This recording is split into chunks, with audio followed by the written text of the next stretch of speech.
Kozhikode വലിയങ്ങാടിയിൽ corporation ഉടമസ്ഥയിലുള്ള കെട്ടിടം തകർന്ന് പരിക്കേറ്റ ജലീലിനെ കോർപ്പറേഷൻ അധികൃതർ തിരിഞ്ഞു നോക്കുന്നില്ലെന്ന് പരാതി. മേയർ വന്ന് കണ്ടതല്ലാതെ സഹായമൊന്നും ലഭിച്ചില്ലെന്ന് ജലീലിന്റെ മകൻ അൽഫാസ് 24 പറഞ്ഞു. ചികിത്സ സർക്കാർ ആശുപത്രിയിലാണെങ്കിലും മറ്റ് ടെസ്റ്റുകൾക്ക് സാമ്പത്തിക ബുദ്ധിമുട്ടുകൾ ഉണ്ടെന്നും അൽഫാസ് പറഞ്ഞു. നിത്യോപയോഗത്തിലുള്ള ജനങ്ങളുടെ ഒരു ഫണ്ട് പോലുമില്ല.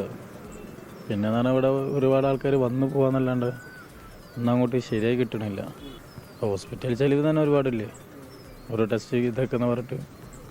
അതുമല്ല പിന്നെ നമ്മളിപ്പോൾ താമസിക്കുന്ന തന്നെ ഒരു വാടക വീട്ടിലാണ്. അപ്പോൾ 2 മാസമായിട്ട് ആ വാടക കൊടുക്കാൻ പറ്റാത്തൊരവസ്ഥയാണ്. കാരണം എന്താ വെച്ചാൽ ഇപ്പോൾ ഇതിന് മുന്നേ ഒരു കണ്ണിന് ഓപ്പറേഷൻ കഴിഞ്ഞിനി. അപ്പോൾ അത് കഴിഞ്ഞിട്ട് ആ റെസ്റ്റ് കഴിഞ്ഞിട്ട് പണിക്ക് കയറിയതിൻ്റെ 2 ദിവസം കഴിഞ്ഞപ്പോഴാണ് ഈ ഒരു അപകടം ഉണ്ടാവണം തന്നെ. ആ ഒരു സമയത്ത് ഒരുപാട് പൈസ ഹോസ്പിറ്റലിൽ അവിടെ പോയിന്. നിഖിൽ പ്രമേശാണ് ചേരുന്നത് കോഴിക്കോട് നിന്ന്. നിഖിൽ, ഇന്നലെ തന്നെ അത് ഇക്കാര്യം ഇങ്ങനെ പറഞ്ഞിട്ടുണ്ടായിരുന്നു. നമ്മൾ അന്ന് കണ്ടതാണ്, ഒരുപാട് പേര് ഇവർക്ക് വേണ്ടി നിൽക്കുന്നു, ശബ്ദിക്കുന്നു, പ്രതിഷേധിക്കുന്നു. അധികൃതരാണെങ്കിലും കൃത്യമായിട്ട് നടപടികൾ ഉണ്ടാകുമെന്ന് പറയുന്നു. പക്ഷെ ഇതുപോലൊരു അവസ്ഥയിൽ അവരെ സ്നേഹിക്കേണ്ടത് ധനസഹായം അതുതന്നെയാണ് ഏറ്റവും പ്രധാനം, അല്ലേ? പൈസക്ക് പൈസ തന്നെ വേണ്ട നിഖിൽ. തീർച്ചയായും ഹാഷ്മി, സ്മിത, ഇപ്പോൾ നമുക്ക് അന്ന് പ്രതിഷേധിച്ച ആളുകളോടൊക്കെ പറയാനുള്ളത് ആ പ്രതിഷേധങ്ങളൊക്കെ ഫലം കാണുന്നുണ്ട്. ഇപ്പോൾ ആ മരിച്ച 4 പേർക്ക് 25 ലക്ഷം രൂപ നഷ്ടപരിഹാരം നൽകണമെന്ന് ഇന്നലെ ചേർന്ന കോഴിക്കോട് കോർപ്പറേഷൻ കൗൺസിൽ തീരുമാനിക്കുകയും സർക്കാരിലേക്ക് ഒരു ശുപാർശയായി നൽകുകയും ചെയ്തിട്ടുണ്ട്. അതേസമയം ഈ പരിക്ക് പറ്റിയ ആളെ ആരും പരിഗണിക്കുന്നില്ല. അദ്ദേഹം പറയുന്നത് ഇപ്പോൾ ജീവൻ തിരിച്ചു കിട്ടിയതാണോ തനിക്ക് വിലങ്ങുതടിയായത് എന്നാണ് അദ്ദേഹം ചോദിക്കുന്നത്.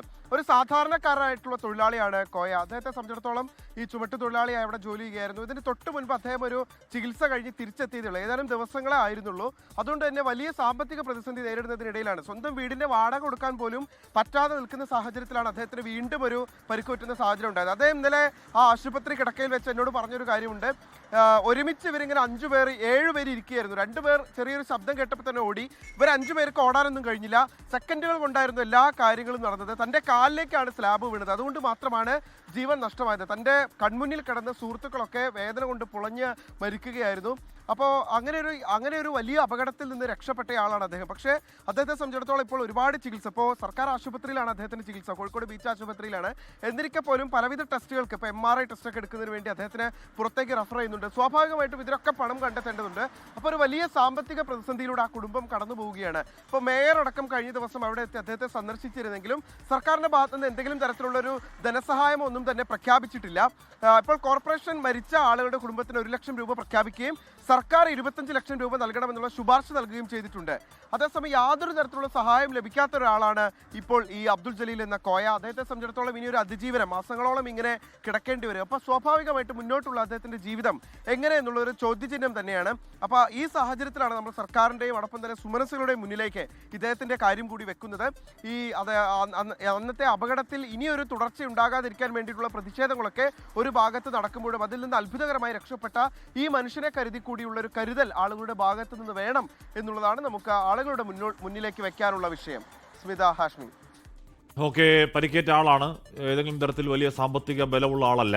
അപ്പോൾ സഹായത്തിനും ചികിത്സയ്ക്കും ഒക്കെ പൈസ ആവശ്യമുണ്ട്. ഒരു പൈസയും സർക്കാർ സഹായം ഒന്നും കിട്ടിയിട്ടില്ല എന്നാണ് പറയുകയാണ്. വലിയ സാമ്പത്തിക ബുദ്ധിമുട്ടുണ്ടെന്ന് പറയുന്നു. സഹായിക്കുന്നവർ സഹായിക്കണം എന്ന അഭ്യർത്ഥനയാണ് പറയാതെ പറയുന്നത്, അല്ലേ?